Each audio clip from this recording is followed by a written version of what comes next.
Hi friends, welcome to SanJoshCooking channel. எப்போவுமே இட்லி, தோசை, உப்புமா சாப்பிட்டு போர் அடிக்குதுங்களா? அப்போ இந்த ரெசிபியை ட்ரை பண்ணி பாருங்கள். 2 கரண்டி இட்லி மாவு, ஒரு முட்டை இருந்தால் போதுங்க. இந்த அசத்தலான தோசையை நம்ம செய்யலாங்க. ஒரு ஹெல்த்தியான பிரேக்ஃபாஸ்ட் ரெசிப்பியாக இருக்கும் நம்ம வீட்டு குழந்தைங்களுக்கு. சரி, எப்படி செய்யுதுன்னு பார்க்கலாம். 2 கரண்டி இட்லி மாவு நான் ஒரு பாத்திரத்தில் எடுத்துக்கிட்டேன். இப்போ இது கூடவே ஒரு முட்டை நான் சேர்த்துக்கிறேன்.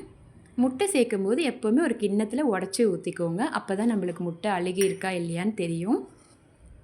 இப்போ இது கூடவே ஒரு மீடியம் சைஸ் வெங்காயம் பொடி பொடியாக கட் பண்ணி சேர்த்துக்கிட்டேன். துருவின கேரட் கொஞ்சம் சேர்த்துக்கிட்டேன். அப்புறம் கொஞ்சம் கொத்தமல்லி சேர்த்துக்கிட்டேன். நீங்கள் வேறு ஏதாவது காய்கறி கூட சேர்த்துக்கலாம்.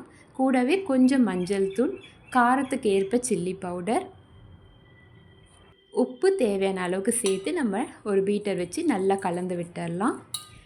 காரம் அதிகமாக வேணும்னா சில்லி பவுடர் அதிகமாக, அப்புறம் கரம் மசாலா, தனியா பவுடர் கூட நம்ம சேர்த்தா ரொம்ப டேஸ்ட்டாக இருக்கும். ஆனால் நான் குழந்தைங்களுக்கு செய்யறதுனால கொஞ்சம் காரம் கம்மியாக தான் செஞ்சிட்ருக்கேன்.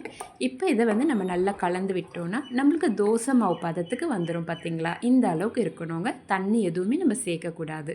இப்போ ஸ்டவ் ஆன் பண்ணி தோசை கல் வச்சிடலாம். கல் நல்லா காஞ்சதுக்கப்புறமா நம்ம இதை சின்ன சின்ன தோசையாக ஊற்றி எடுத்தோன்னா நம்மளுடைய இந்த முட்டை தோசை ரெடி. கண்டிப்பாக ட்ரை பண்ணி பாருங்கள், ரொம்ப சூப்பராக இருக்கும். குழந்தைங்களுக்கு ஒரு ஹெல்தியான பிரேக்ஃபாஸ்ட் ரெசிப்பியாகவும் இல்லை ஹெல்தியான டின்னர் ரெசிப்பியாக கூட நீங்கள் இதை செஞ்சு கொடுக்கலாம். ஸோ ட்ரை பண்ணி பார்த்துட்டு சொல்லுங்கள் எப்படி இருந்ததுன்னு. அப்புறம் நம்ம சேனலை இதுவரையும் சப்ஸ்கிரைப் பண்ணலைன்னா மறக்காமல் சப்ஸ்கிரைப் பண்ணிவிடுங்க. தேங்க்ஸ் ஃபார் வாட்சிங். Have a nice day.